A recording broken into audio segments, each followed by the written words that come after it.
Hello friends, in this lecture of calculus, function part 8, we will be studying about trigonometric function.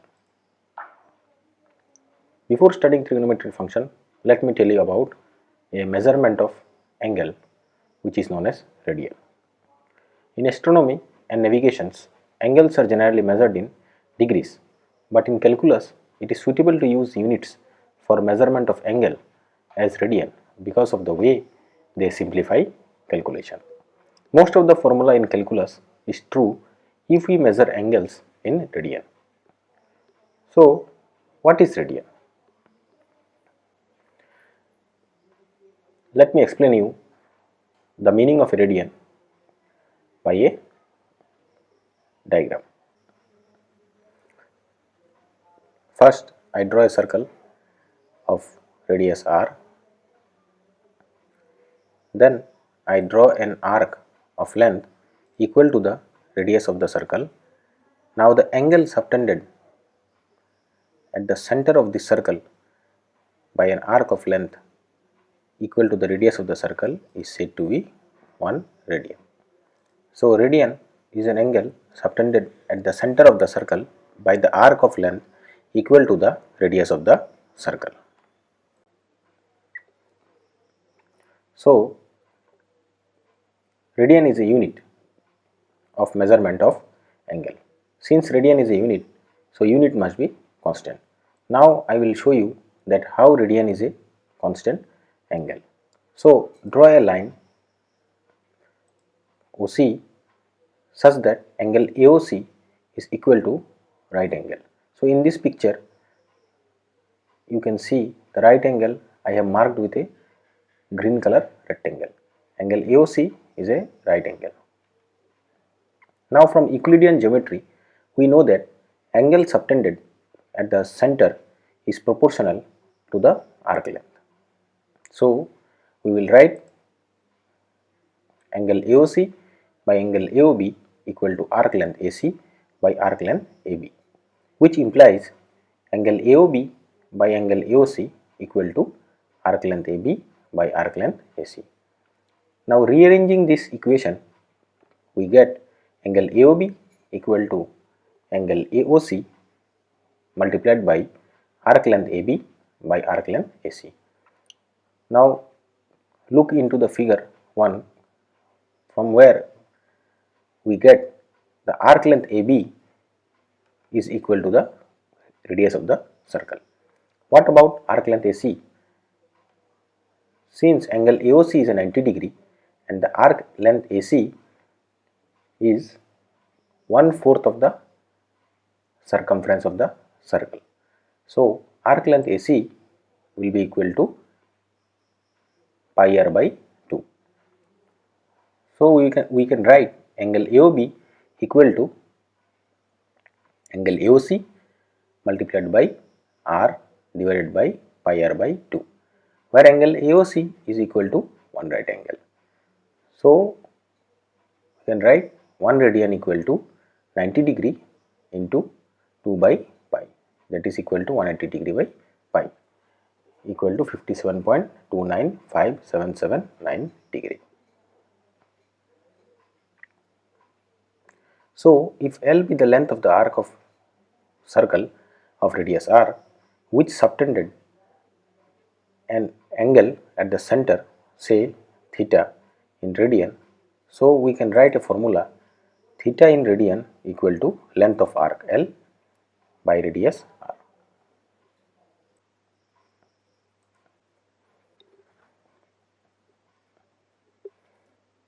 So first I draw a xy plane. Now an angle in the xy plane is said to be in standard position if its vertex lies at the origin and its initial ray lies along the positive x-axis. Now angle measured counterclockwise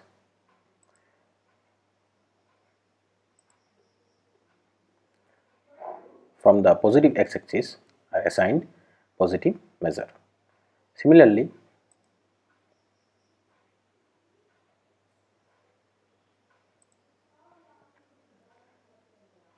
angle measured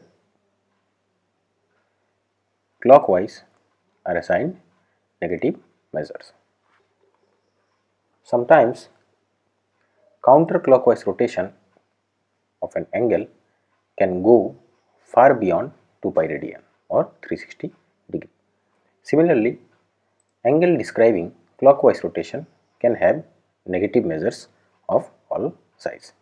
Here I have shown both positive measure and negative measure angle whose value is more than 2 pi radians.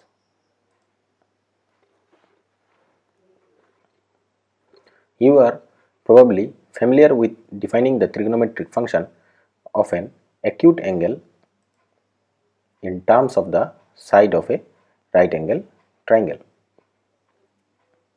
6 ratios are sin theta equal to opposite side by hypotenuse, cos theta equal to adjacent side by hypotenuse, tan theta equal to opposite side by adjacent side, and cosec theta equal to hypotenuse by opposite side, which is the reciprocal of the sin theta, sec theta equal to hypotenuse by adjacent side, which is the reciprocal of cos theta, and cot theta equal to adjacent by opposite side, which is the reciprocal of tan theta. Now we extend this definition of trigonometric function defined for acute angle to obtuse angles and negative angles as shown in the figure. Here in the figure we place the angle in standard position in a circle of radius r, where the angle terminal ray intersect the circle at a point P whose coordinate is x, y. Then we define the trigonometric function in terms of the coordinates of the point. Now we can see that this new definition matches with the old definition of the trigonometric function for acute angles as shown in the figure.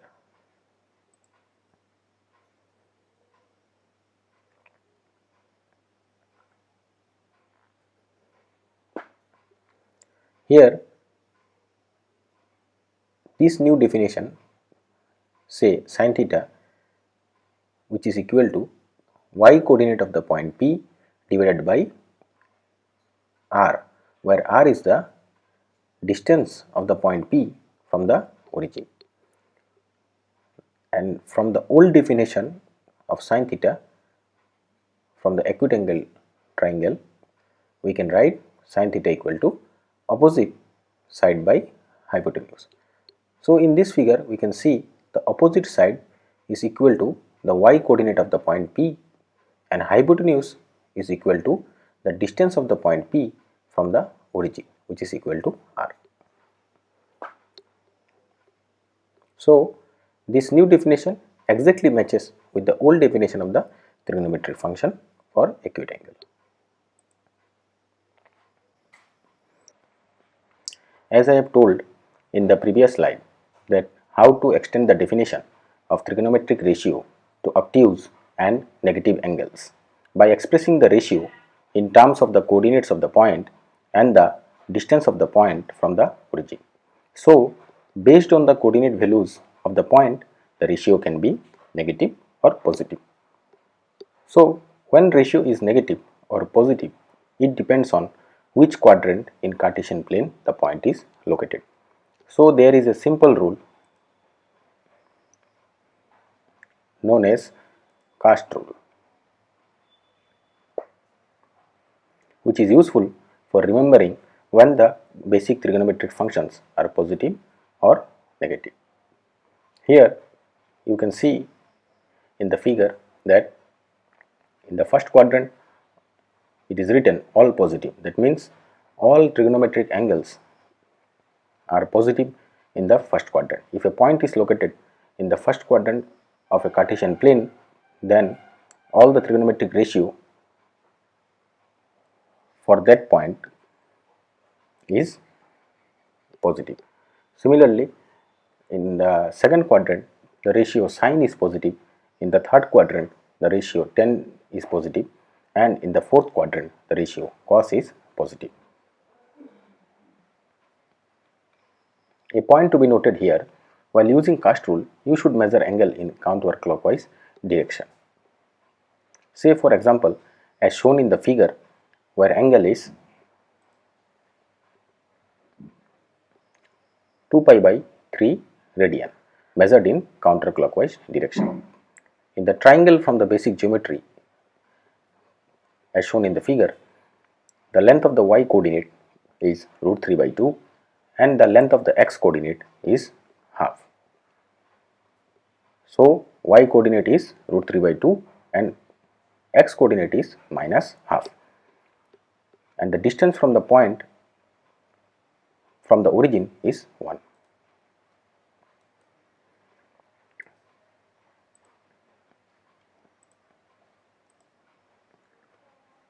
So, based on the coordinate values, I can define the trigonometric ratios. Here you can see x equal to minus half, y equal to root 3 by 2, and r is the distance of the point P from the origin, which is equal to 1. So, how to calculate sine 2 pi by 3? So, we already have seen that the sine ratio is equal to y coordinate by distance of the point from the origin, that is y by r. So, simply put the value of y, which is root 3 by 2, and r, which is equal to 1. So, the answer is sine 2 pi by 3 equal to root 3 by 2. In a similar manner, you can calculate cos 2 pi by 3 equal to minus half and tan 2 pi by 3 equal to minus root 3. Knowing these three trigonometric ratio, you can calculate the reciprocal of these ratios, which are cosec, sec and cot.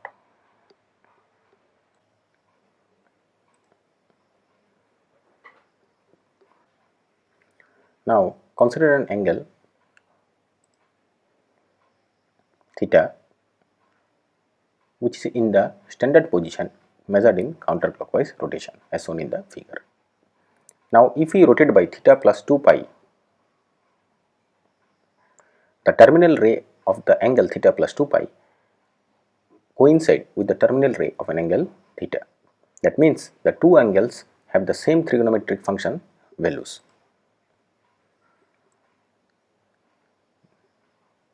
Say cos theta plus 2 pi equal to cos theta, sin theta plus 2 pi equal to sin theta, and so on. We describe the repeating behavior of the trigonometric function by saying that the 6 basic trigonometric functions are periodic. So, the definition of a periodic function is a function is periodic if there is a positive number. From the figure, we can come to conclusion the value of p for all trigonometric function is 2 pi. Yes, all the trigonometric function is periodic about 2 pi, but the value of p for tan and cot is pi, as we see in the next slide when we study the graph of the periodic function. Let me show you that how the graphs of the trigonometric function looks like. When we graph the trigonometric function in the coordinate plane, we usually denote the independent variable by x instead of theta. In this figure, we can see the graph of each trigonometric function, and also by looking at each graph, we can tell the domain and range of the trigonometric function. Do you observe in the graph that each graph has some symmetry properties, that is even and odd symmetry. So here I have provided the table which contains the even and odd trigonometric function. From the table we can see the cos and sec function is even because they have a symmetry about y-axis, and rest of the 4 trigonometric functions are odd function. And from the figure that is graph, we can see that the tan and cot function have a period of pi. Some important identities related to trigonometric function. First, let me draw a unit circle and draw a ray which makes an angle theta in counterclockwise direction. The ray touches the circle at a point P. So, coordinates of any point P in the plane can be expressed in terms of the distance from the origin and the angle that ray makes with the positive x-axis. So, look into the figure. Here the x coordinate of the point P I have written cos theta, and y coordinate of a point P I have written sin theta. Since x by r equal to cos theta and y by r equal to sin theta, from the definition of trigonometric function in terms of the coordinate of the point. So we have x equal to r cos theta and y equal to r sin theta. Since I have drawn a unit circle and the point P lies on the unit circle, so here the distance of the point P from the origin, which is r, is equal to 1.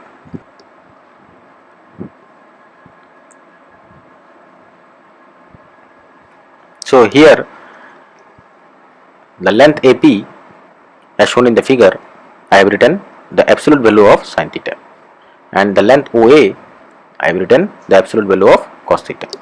Now from the triangle OAP we can see the angle OAP is 90 degree. So by applying Pythagorean theorem to the right angle triangle, we get the identity, that is cos square theta plus sin square theta equal to 1. Because in a right angle triangle we can write OA square plus AP square equal to OP square. So here OA is absolute value of cos theta, so the square of OA will be cos square theta and the square of AP will be sin square theta, and since OP is equal to 1, so the square of OP will be 1. So applying Pythagorean theorem we get this identity, that is cos square theta plus sin square theta equal to 1, and from this basic identity we can derive the rest to identity as shown in the slide. So how to derive 1 plus tan square theta? If we divide the identity cos square theta plus sin square theta equal to 1 by cos square theta, so we get this identity 1 plus tan square theta equal to sec square theta, and dividing the identity again by sin square theta we get the identity 1 plus cos square theta equal to cosec square theta. So these are the very important identities in trigonometry. One of the most common formula in trigonometry is the law of cosines.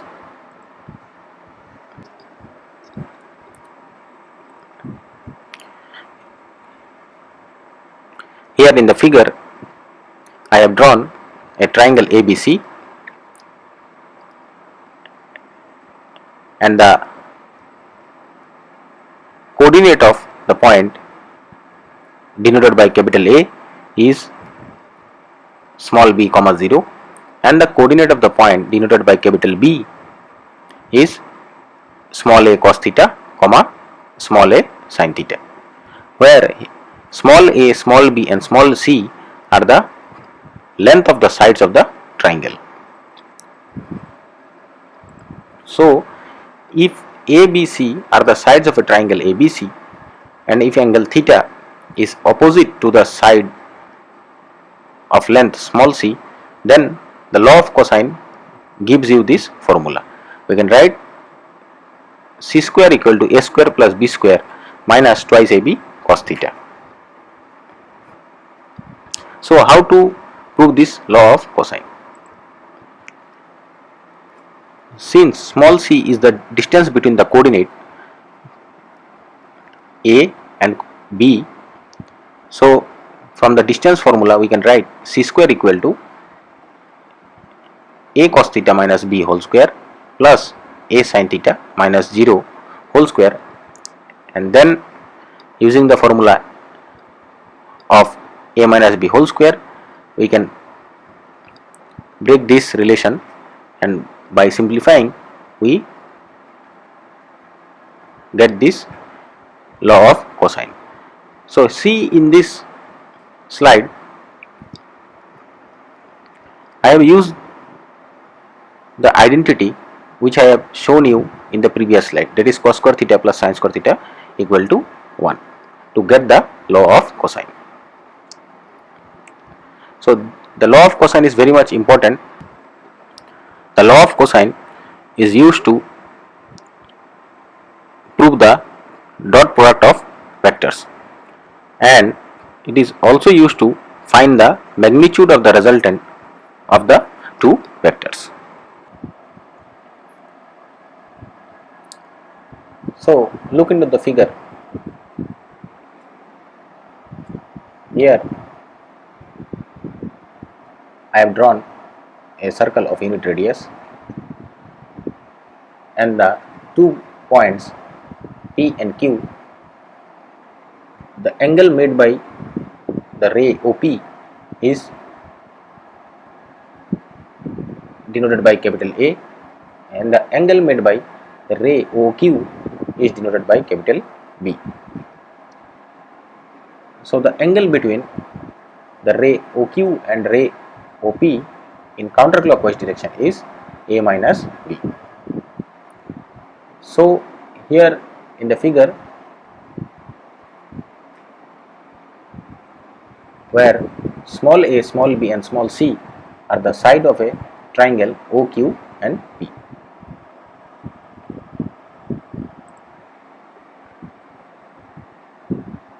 If small c is the distance between the coordinate P and Q, so from triangle OQP, by using the law of cosine we can write small c square equal to a square plus b square minus twice ab cos of angle A minus B.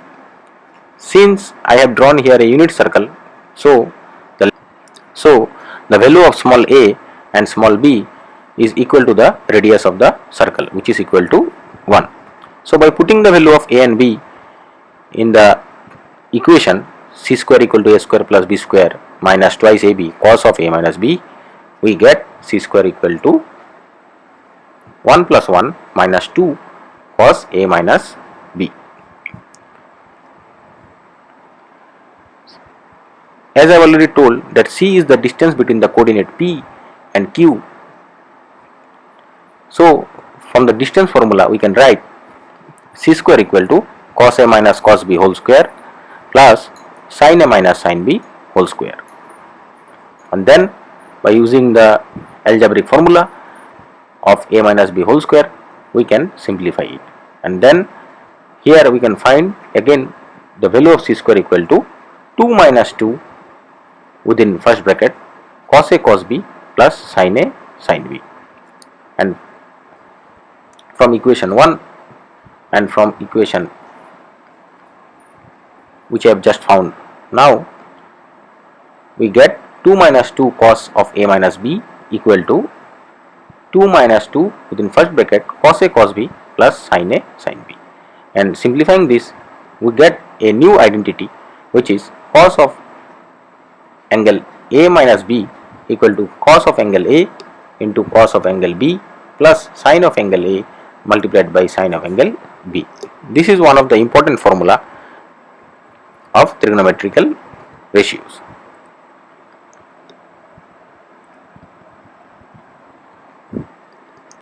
So we already get a new identity, that is cos of a minus b equal to cos a cos b plus sin a sin b. By putting the value of a equal to pi by 2 radian, we get cos pi by 2 minus b equal to cos of pi by 2 cos b plus sin of pi by 2 sin b. As we already know the value of cos pi by 2, which is 0, and the value of sin pi by 2 is 1, so cos of pi by 2 minus b will give you sin b. Similarly, if we solve cos of pi minus b, we get the value of cos of pi minus b equal to minus cos of b, and by using these two values we will find sin of a minus b.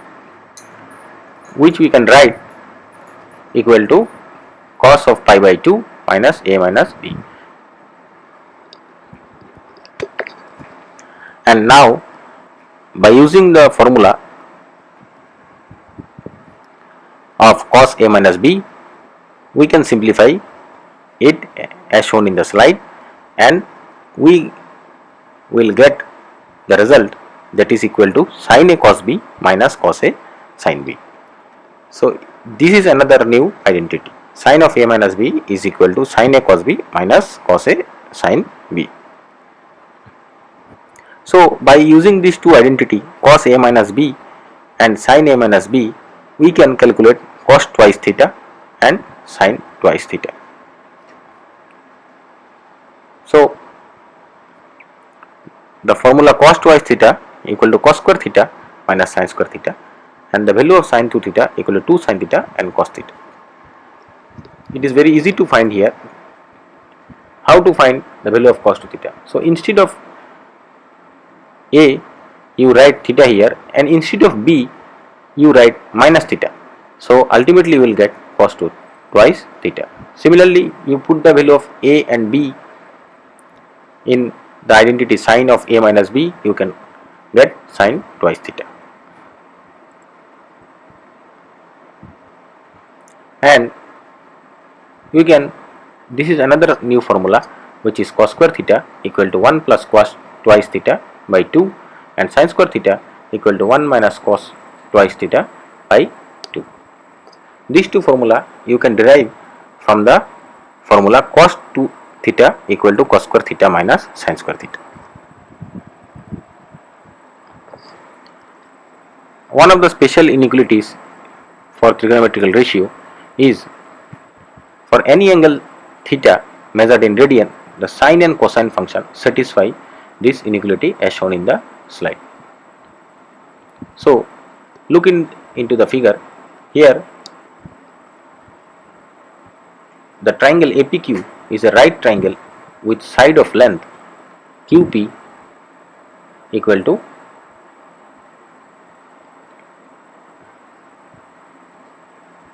sin theta, and AQ equal to 1 minus cos theta, and the length OQ is equal to cos theta. So using Pythagorean theorem and the fact the length AP is always less than the length of the arc AP, we get sin square theta plus 1 minus cos theta whole square equal to AP square from the right angle triangle APQ by using Pythagorean theorem. And since the straight line AP, whose length is always less than the length of the arc AP, and the value of the arc AP is theta, because here I have drawn a circle whose radius is 1, and from the definition of radian we can write, if L be the any length of the arc with subtended angle theta in radian at the center of the circle of radius r, so the length of the arc L equal to theta by r.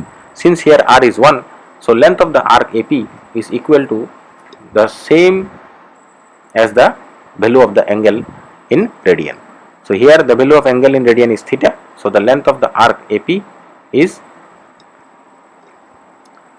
theta unit.